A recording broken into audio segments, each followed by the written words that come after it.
Amados hermanos, que el Señor les bendiga. Tengan todos ustedes muy buenas tardes. Nuevamente en esta semana ya estamos con ustedes, dando gracias a Dios, una semana más de bendición.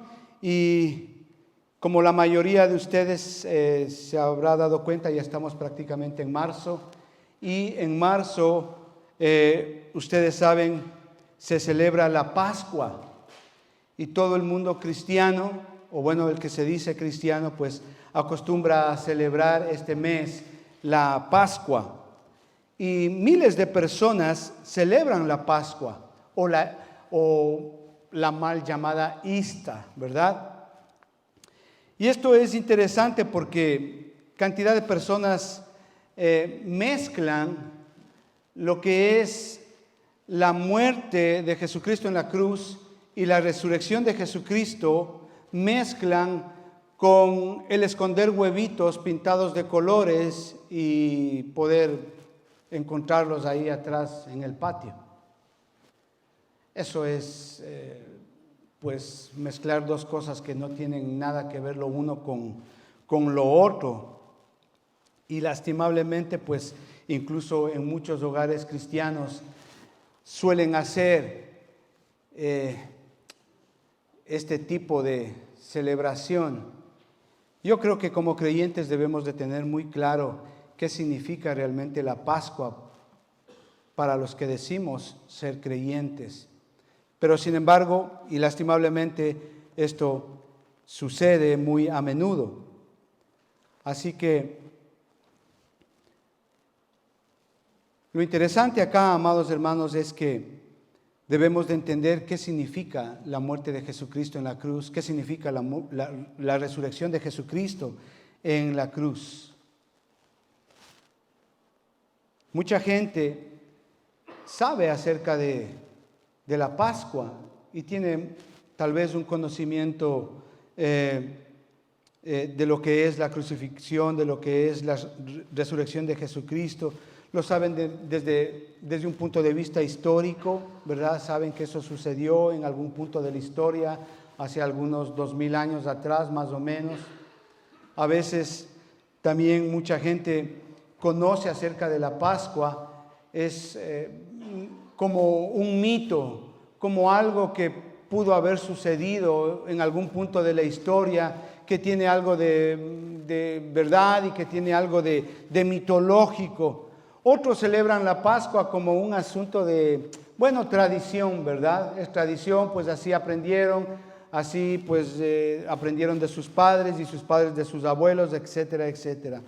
Pero lo triste es que no conocen lo que significa verdaderamente la muerte de Jesucristo en la cruz y no conocen lo que realmente significa la resurrección de Jesucristo. Como un dato aparte, déjeme decirle que decenas de miles de personas fueron crucificados antes, durante y después del Señor Jesucristo por el Imperio Romano. Pero entonces aquí valdría hacernos una pregunta: ¿por qué solo recordamos la muerte de uno de estos tantos de miles de personas que fueron crucificados en ese tiempo? ¿Qué le hace tan importante a esa muerte de ese hombre en esa cruz llamado Jesús el Cristo? ¿Qué es lo que le hace tan importante? ¿Qué tiene esa cruz que le hace tan diferente de esos cientos de miles de crucificados que hubo en ese tiempo? Para conocer verdaderamente la respuesta acerca de esta pregunta, tenemos que ir a la Biblia, no a la historia, no a la tradición, no al misticismo, tenemos que ir a la Biblia. Y la Biblia nos da la respuesta adecuada de qué es lo que significa la muerte de Jesús en la cruz, de aquel hombre tan especial. Por ejemplo, la Biblia nos habla a lo largo y ancho de lo que significa la muerte de Jesucristo en la cruz. Desde Génesis, usted recuerda Génesis capítulo 3, versículo 21, el hombre desobedeció a Dios, entró el pecado en el hombre, por lo tanto la muerte en el hombre, en su misericordia, en su gracia, el amor En amor, Dios sacrifica un animal y los viste con la piel de estos animales. ¿Para qué? Para que la vergüenza que había en ellos sea cubierta. Entonces tenemos el significado ahí del sacrificio, la sangre derramada, y ellos son cubiertos de su vergüenza. Cuando, por ejemplo, vamos a Génesis capítulo 22, del versículo 10 en adelante, usted recordará que Dios le dijo que vaya y sacrifique a su hijo Isaac. Y cuando Abraham está a punto de sacrificar a su hijo Isaac, Dios provee de un carnero. Entonces ahí tenemos la idea de la provisión, de que alguien muere para que alguien siga viviendo. Seguimos más adelante, por ejemplo, en la Biblia, llegamos a Moisés y toda la ley y todo, obviamente, el sistema de sacrificios, ofrendas, donde especialmente todos los sacrificios hablan de la muerte del Señor Jesucristo. ¿Por qué? Porque nos da a entender que se necesita un sacrificio, se necesita sangre derramada para expiación y perdón de los pecados, no solamente del pueblo, sino también de las personas. Tenemos esa idea, tenemos ese pensamiento ahí, que justamente era la sombra de lo que iba a venir ya a cumplirse en el Nuevo Testamento. De hecho, en el Nuevo Testamento habla asimismo, por ejemplo, el apóstol Pedro, el apóstol Pablo, el apóstol Juan, ahí hablando en Apocalipsis, habla acerca de Jesucristo sacrificado y obviamente el autor de Hebreos, cuando leemos el libro de Hebreos, nos da una exposición acerca de lo que es la doctrina de la cruz, una exposición realmente impresionante, completa de lo que es la doctrina de la cruz. Los salmos que acabamos de mencionar hace un momento, Salmo 22, tenemos una muestra gráfica de lo que es la muerte del Señor Jesucristo, por ejemplo. Cuando vamos a Isaías capítulo 53, vemos la teología de la cruz. Es decir, que a lo largo y ancho de toda la palabra de Dios, nosotros tenemos la respuesta válida y correcta y la que es con respecto al sacrificio de Jesucristo en la cruz. Dicho esto, hermanos, si fueran tan amables de abrir ahí la palabra de Dios en Primera de Corintios capítulo 1, versículos 18 y 24, que es el texto que vamos a utilizar para el sermón de hoy día. Dice así la palabra de Dios. Primera de Corintios capítulo 1, versículo 18 y versículo 24. Porque la palabra de la cruz es locura a los que se pierden, pero a los que se salvan, esto es, a nosotros es poder de Dios. Versículo 24. Mas los llamados así judíos como griegos, Cristo, poder de Dios y sabiduría de Dios. Interesante, hermanos. Estamos justamente hablando de la cruz de Jesucristo. ¿Sabe? El gozo más sublime que nosotros podamos experimentar, o la angustia más indescriptible que jamás podamos experimentar en este tiempo y en la eternidad, depende de una respuesta que nosotros tengamos a una pregunta muy en particular. ¿Es usted salvo? ¿Es usted salvo? Escuche bien la pregunta. La pregunta no es si es que usted es bueno o hace buenas obras. No, esa no es la pregunta. La pregunta no es si es que usted asiste a la iglesia. Esa no es la pregunta. La pregunta ¿es usted salvo? ¿Está seguro de que cuando usted muera va a ir al cielo, a la presencia de Dios? Cuando leemos 1 de Corintios capítulo 1 y versículo 18, dice, porque la palabra de la cruz es locura a los que se pierden, pero a los que se salvan, esto es, a nosotros es poder de Dios. ¿Nota usted lo que está haciendo aquí el apóstol Pablo? El apóstol Pablo dice que la cruz divide al mundo, la cruz divide a la humanidad en dos grupos. En dos grupos. Para el incrédulo, la cruz es locura. Para el creyente es poder de Dios. La cruz divide a la humanidad en dos grupos de personas: los incrédulos, cuyo final es muerte, y los creyentes, cuyo final es vida eterna. Para los incrédulos es muerte, para los creyentes es vida. Por esta razón, amados hermanos, el evangelio de la cruz es locura para los no salvos.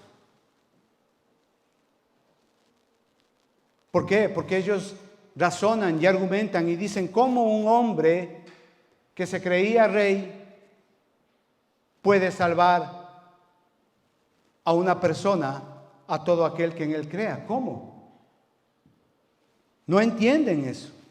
Y de ahí tenemos el ateísmo, las diferentes religiones, porque justamente quieren satisfacer su forma de pensamiento. La verdad respecto a un Salvador crucificado para ellos es tonto, es una idea tonta que no tiene sentido.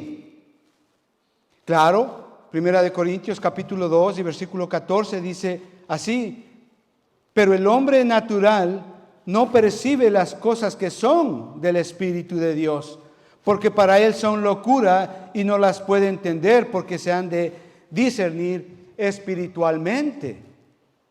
Claro, se refiere a aquella persona que solo ha nacido físicamente, pero no espiritualmente. Por eso, la cruz, el mensaje de la cruz, su significado para estas personas es locura. No se entiende. ¿Cómo puede ser que un hombre hace más de 2000 años, muriendo en la cruz, que se creía rey, que decía ser el Mesías, que decía ser el Hijo del Hombre, que decía ser el Hijo de Dios, pueda salvar a la humanidad, a todo aquel que en él crea? Claro, es locura, porque estas cosas se han de discernir espiritualmente.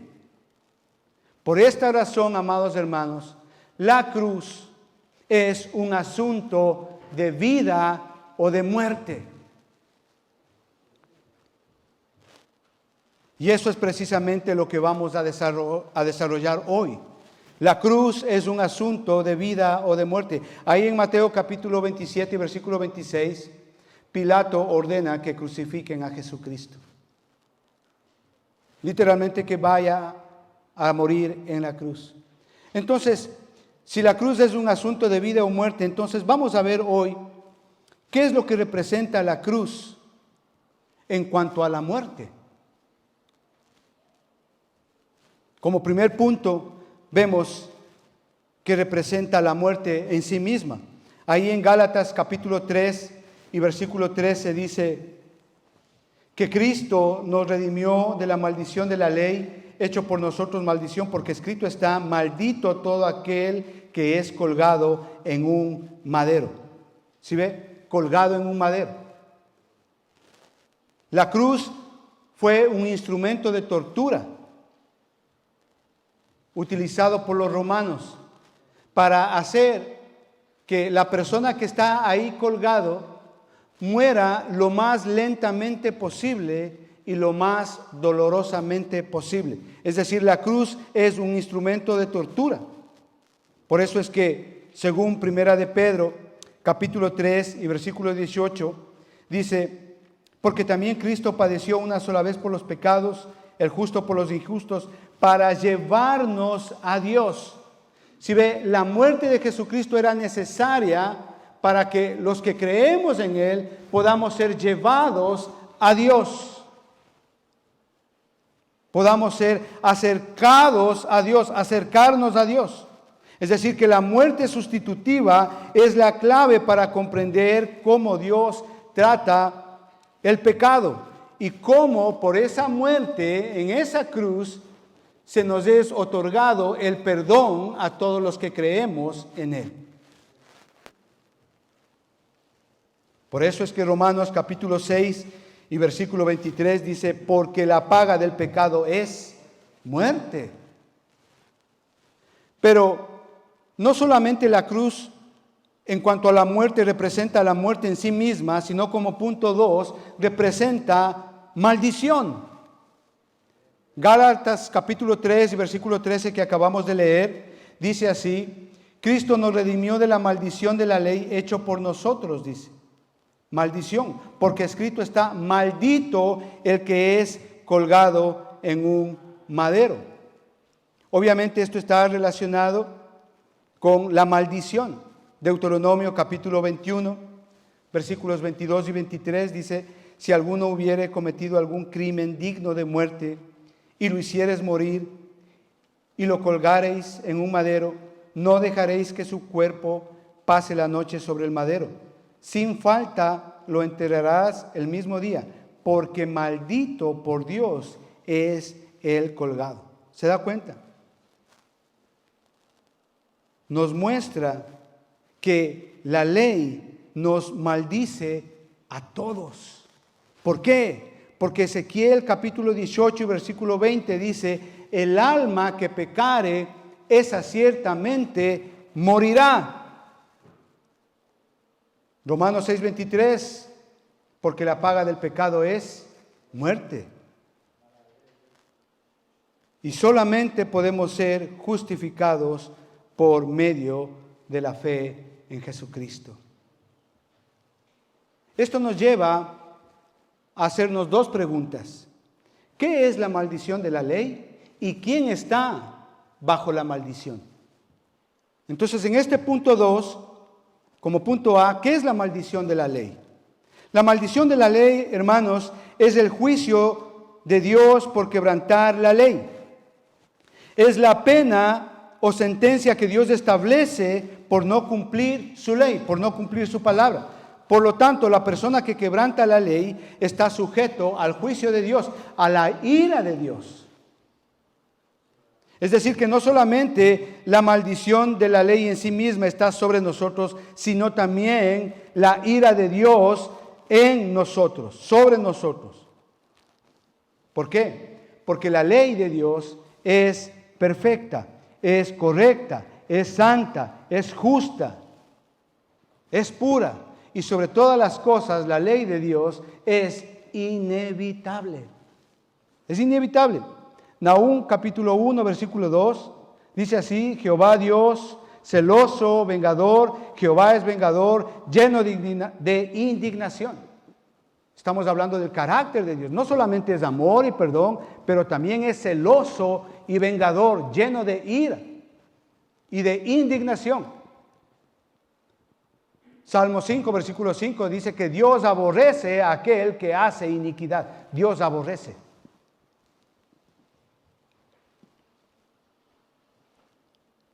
Es decir, que todos estamos ahí en ese punto. Eso es la maldición de la ley. Como punto B, entonces, ¿quién está bajo la maldición? ¿Quién está bajo esta maldición? ¿Quién está? Gálatas capítulo 3, versículo 10 dice: porque todos los que dependen de las obras de la ley están bajo la maldición. Pues escrito está: maldito todo aquel que no permaneciere en todas las cosas escritas en el libro de la ley para hacerlas. ¿Se da cuenta? Todo ser humano está bajo la maldición de la ley.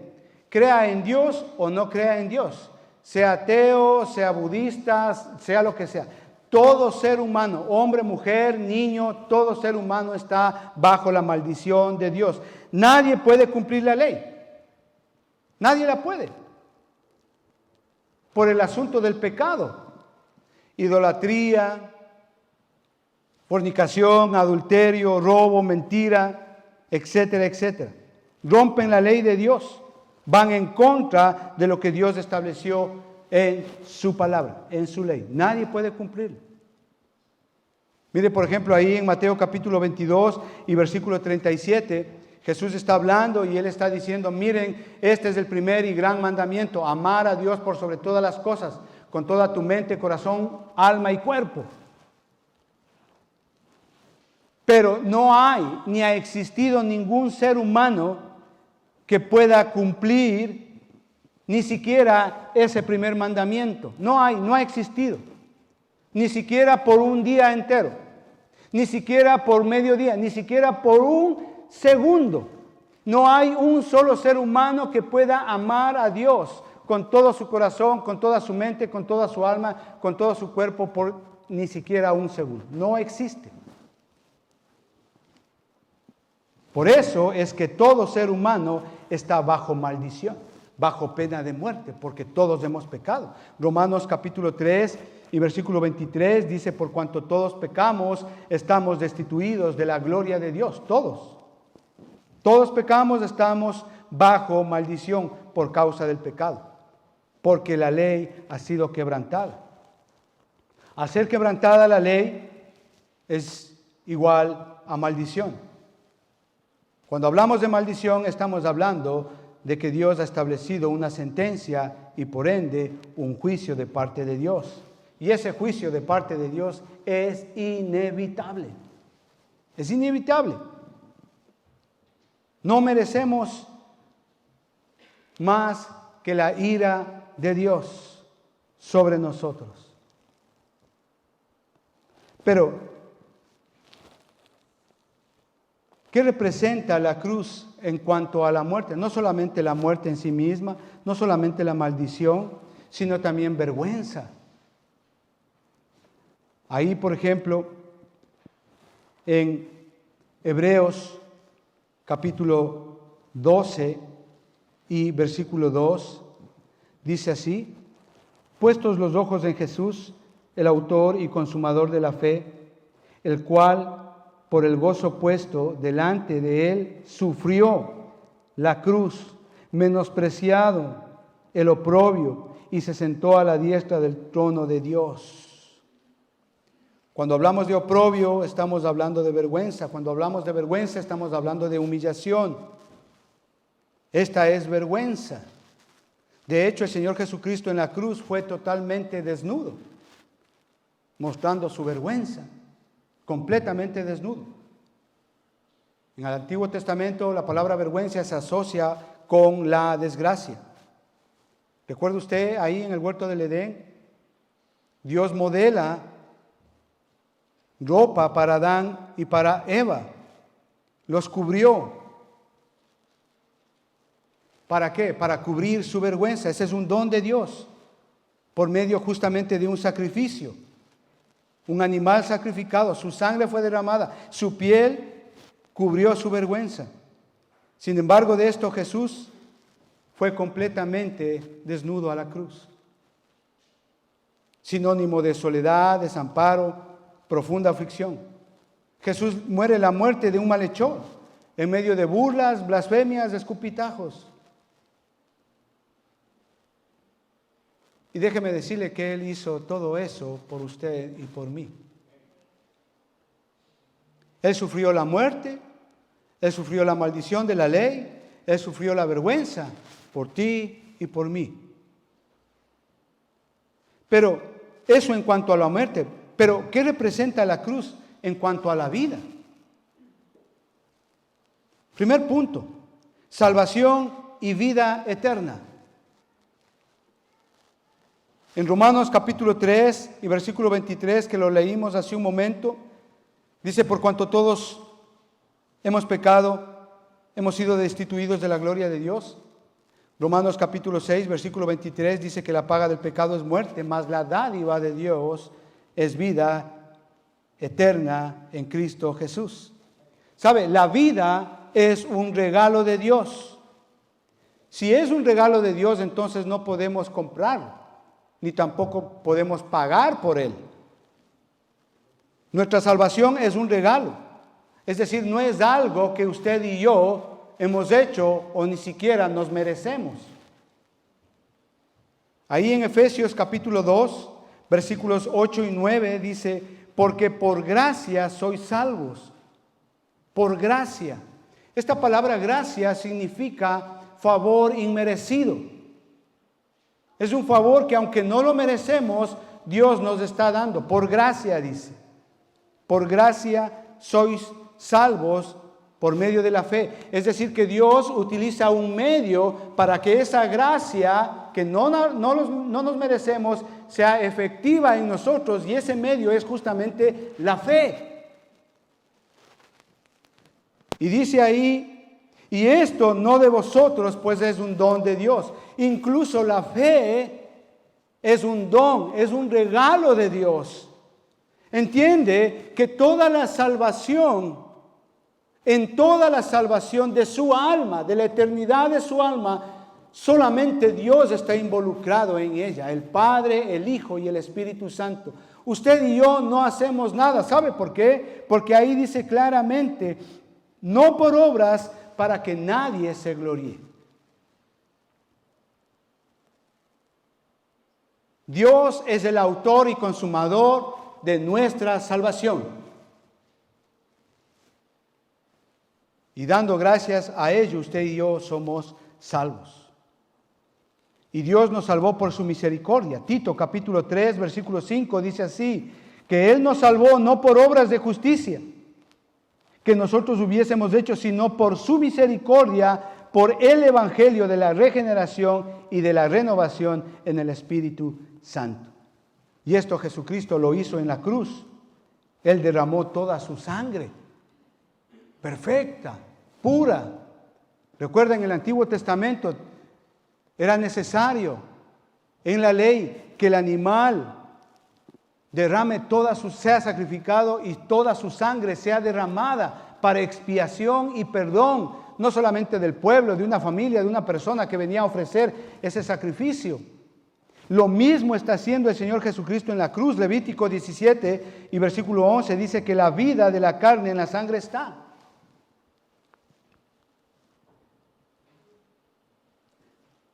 Hebreos capítulo 9 y versículo 22.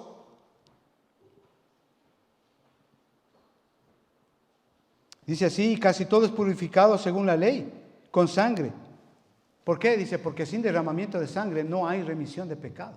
Es necesario que la sangre sea derramada para que haya remisión de pecado, es decir, para que nuestros pecados no sean contados, sean purificados. Eso está diciendo, por eso la cruz representa, en cuanto a la vida, representa salvación y vida eterna. Sin derramamiento de sangre no hay remisión de pecado. Por esta razón, Romanos capítulo 5 y versículo 8 dice así, mas Dios muestra su amor para con nosotros, en que siendo aún pecadores, Cristo murió por nosotros. El punto de la sustitución es obvio aquí. El que debía estar clavado en esa cruz, morir en esa cruz, llevar todo el peso de la ira de Dios por no haber cumplido toda la ley, éramos de estar usted y yo ahí. Sin embargo, Jesucristo estuvo ahí. Romanos capítulo 10, versículo 13 dice, porque todo aquel que invocar el nombre del Señor será salvo. ¿Sabe? Esto es un asunto de fe. Esto es un asunto de fe. Esto pasó hace 2000 años, pero yo lo creo. ¿Y cómo lo creo? Porque yo lo amo, yo lo confieso. Lo creo en mi corazón y lo creo y lo confieso con mi boca. Romanos capítulo 10, 8, 9 y 10. Y llego a hacer esta declaración con mi corazón y con mi boca, y llego a tener esta convicción, es porque Dios en su misericordia ha derramado ese don maravilloso que se llama fe, para creer en ese sacrificio. Y lo creo.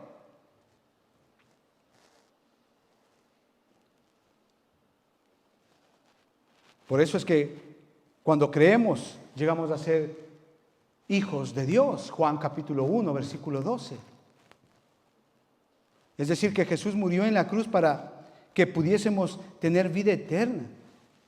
Por eso es que en Hebreos capítulo 9, del versículo 12 al 15, dice así, y no por sangre de machos cabríos ni de becerros, claro, esa era la ley de los sacrificios para expiación del pecado, sino por su propia sangre. Está refiriéndose a la sangre de Cristo Jesús, que entró una vez para siempre en el lugar santísimo, habiendo obtenido eterna redención. Los sacrificios en el Antiguo Testamento eran momentáneos, eran por ese momento, pero aquí el sacrificio de Jesucristo es para eterna redención. Por eso es que el sacrificio de Jesucristo es hecho una vez y para siempre. Ya no hay sacrificio más que hacer. Desde que murió Jesucristo en la cruz, todo el sistema de sacrificios terminó, se acabó. Porque si la sangre, versículo 13, si la sangre de los toros y de los machos cabríos y las cenizas de las becerras rociadas a los inmundos santifican para la purificación de la carne, cuanto más, dice, la sangre de Cristo, el cual mediante el Espíritu eterno se ofreció a sí mismo sin mancha a Dios, limpiará vuestras conciencias de obras muertas para que sirváis al Dios vivo. Claro, hay una razón, hay un propósito en la muerte del Señor Jesucristo, en el carácter sustitutivo que tiene el sacrificio del Señor Jesucristo, y es precisamente otorgarnos la vida eterna y la salvación. Pero no solamente la cruz en cuanto a la vida representa salvación y vida eterna, sino también reconciliación. Reconciliación. Segunda de Corintios capítulo 5, versículo 19 dice que Dios estaba en Cristo reconciliando consigo al mundo, no tomándoles en cuenta a los hombres sus pecados, y nos entregó a nosotros la palabra de reconciliación. Amén, gloria a Dios por eso. Mire, la cruz tiene el poder de convertir la maldición en bendición, la enemistad en amistad y la separación en comunión íntima con el Padre y entre nosotros. Romanos capítulo 5, del versículo 6 al 11 dice así: porque Cristo, cuando aún éramos débiles en su tiempo, murió por los impíos. Jesucristo murió en el tiempo adecuado, en el momento preciso. Impíos, aquella persona que no creía, pero dando gracias a Dios hoy creemos en Él. Ciertamente apenas morirá alguno por un justo, con todo pudiera ser que alguno osara morir por el bueno. Mas Dios muestra su amor para con nosotros, en que siendo aún pecadores, Cristo murió por nosotros. Pues mucho más, estando ya justificados en su sangre, por Él seremos salvos ¿de qué? De la ira. Porque si siendo enemigos fuimos reconciliados con Dios por la muerte de su Hijo, mucho más estando reconciliados seremos salvos por su vida. Y no solo esto, sino que también nos gloriamos en Dios por el Señor nuestro Jesucristo, por quien hemos recibido ahora la reconciliación. Qué sublime, hermano. Qué bello. No solamente tenemos vida eterna, sino también tenemos reconciliación. La cruz destruye enemistades, derriba los muros, nos une a Él y nos reconcilia con el Padre y con las personas a quienes amamos. Y esto obviamente es un poder vigente y real.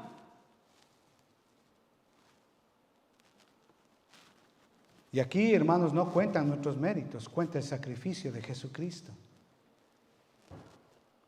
Es su sangre derramada en la cruz, ese precio pagado por nuestras rebeliones, que hace posible que nosotros nos reconciliemos con el Padre. ¿Sabe? La palabra reconciliación nos habla de que en un sentido inicial esa relación, esa reconciliación, esa comunión fue perdida y ahora está siendo recuperada.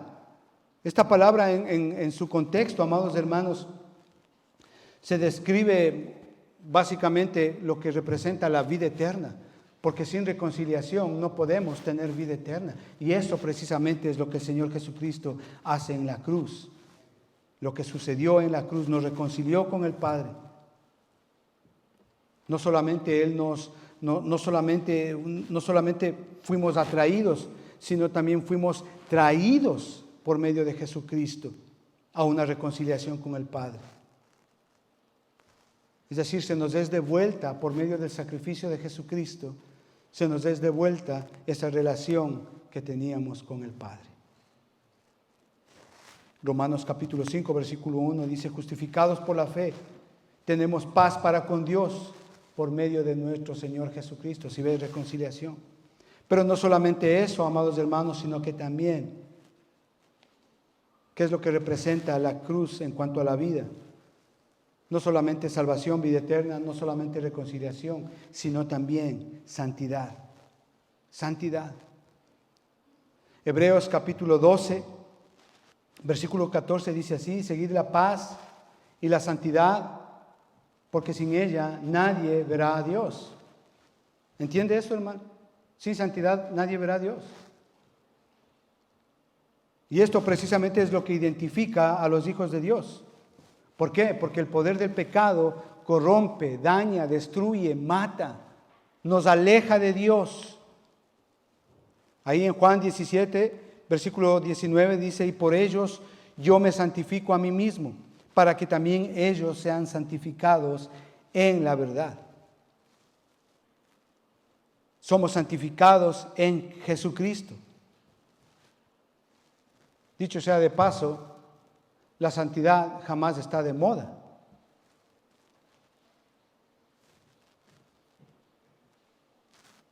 ¿Qué es lo que estamos diciendo, mis hermanos?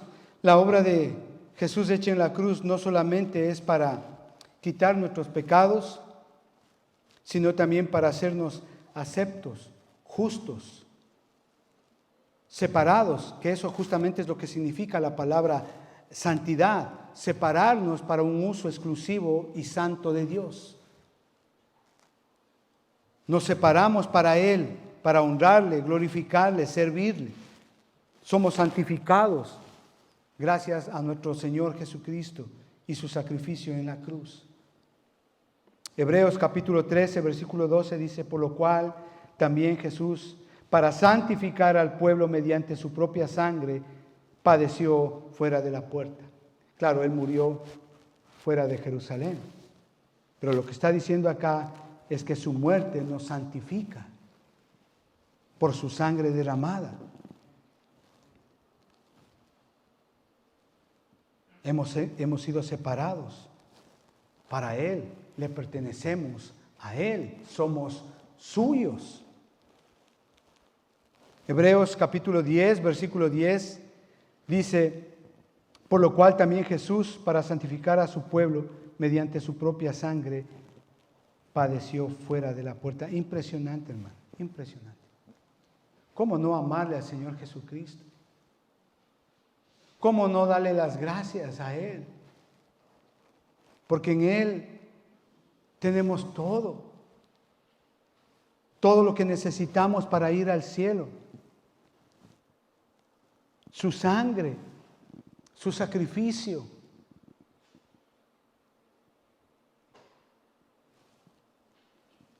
Mire, hay una sola cosa por la cual Dios derrama toda su ira, y esto es el pecado.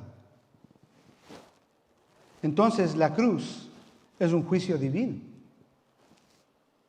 Es el lugar donde Dios derramó toda su ira por causa del pecado. Y Jesús recibió toda esa ira. Toda esa ira. Aunque Él nunca pecó, por nosotros se hizo pecado. El justo por el injusto.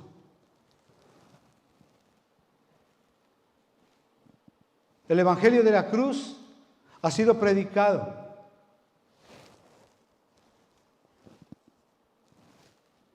Usted tiene la necesidad de responder a este Evangelio.